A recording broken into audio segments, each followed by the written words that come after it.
with Mark Magsayo. Oh! A huge KO! Magsayo has knocked out Canelito! Napakaganda confidence booster to for him kasi nga, you know, he came from a loss. And medyo hindi na maganda yung sinasabi sa kanya ng mga tao eh. But this one, impressive pa nga yung KO niya doon sa kalaban niya eh. May sidestep na ano pa eh, hook pa eh, di ba? Grabe. Ito yan if you're going to debut, kung magde-debut ka sa panibagong weight class, syempre, yung laban na kukunin mo, you have to be smart about it. And this is something that I like about what Mark Magsayo is doing with his career. He's doing it the smart way. Kasi, syempre, ito yung problema at yung realidad na boxing. Sa realidad sa boxing.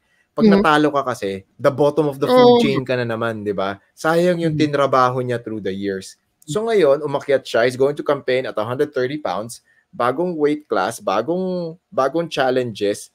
Kailangan din, alam mo, ano yung feeling ng mga fighters sa division na yon. So syempre, tetestingin mo muna yung sarili mo. At the same time, yung kalaban naman niya, hindi rin naman push over na kalaban. Diba? They can say whatever the fuck they want. But at the end of the day, Isaac Avilar is not a push over. Hindi siya bigay.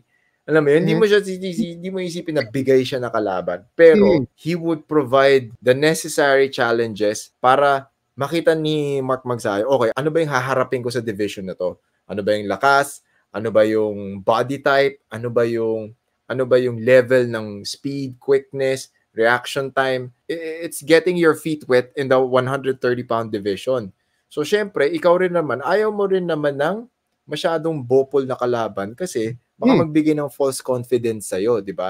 Gusto mo kahit papano, it's gonna give you a really good fight.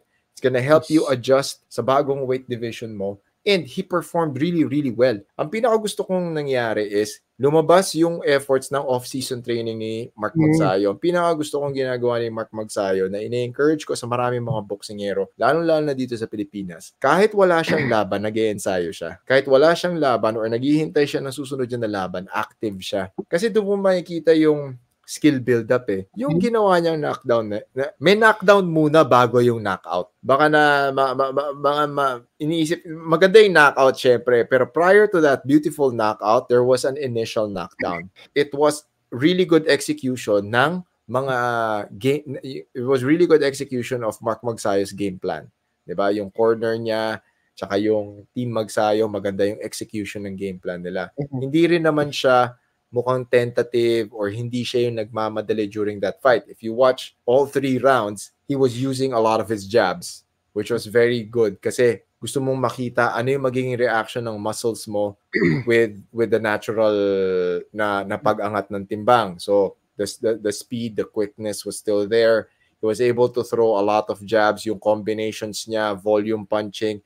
At the same time, siya sa division na yun. Yun yung maganda eh. Nakikita mo komportable siya doon sa division na yun. And at the same time, yung isa sa magandang strategies nakikita ko, meron na siyang check uppercut eh. Diba? Parang meron siyang step-in uppercut na ginagawa niya. So meron siyang step-in hook, maganda yung jab. Tapos he really deployed that step-in uppercut, that very sneaky uppercut. Makikita nyo center line, pasok na pasok. Papasok niya, uppercut. Siguro he saw something sa mga previous fights ni Isaac na nakita niya, okay, I can exploit that.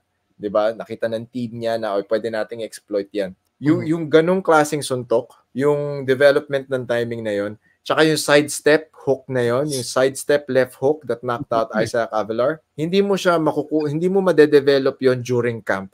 Na-develop niya yun during the off-season. He developed that skill set nung walang pumapansin sa kanya. Hindi tinatago yan for sure. Diba, nagtatrabaho lang siya, nagtatraining lang siya. Diba? Tuloy-tuloy ang trabaho, tuloy-tuloy ang training, walang pumapansin, walang glitz and glamour. Diba? Walang limelight, punta ka lang sa gym, training ka araw-araw. Yan. Pagdating nung oras, dumating yung araw at dumating yung pagkakataon na kailangan mo ipakita in a very spectacular fashion ano yung natutunan mo during the off-season or during the time na nagte-training ka lang, yun. Anybody could do a sidestep, pivot out, left hook. Yung execution ni Magsayo, na-measure niya yung distansya, na-measure niya yung angle ng pag-sidestep. Tapos alam niya na pag sinuntok niya yung left hook na yon, pasalubong yung muka at yung panga ni Isaac Avilar. Yun yung walang ano doon. Yun yung hindi mo madedevelop during the camp. madedevelop mo yung ganong klaseng skill set outside camp. So, ibig sabihin, yung off-season training niya, yung tuloy-tuloy lang siya nagpupunta sa gym, yung tuloy-tuloy lang siyang nagpapolish ng skill set niya, lumabas lahat yon. Baka nga to Oras after na kailangan nung niyang ilabas. huling laban niya kay Navarrete, sinimulan niya na yung training na tong techniques na to eh. Maganda. Kasi he really I like the way that he was comfortable inside the ring.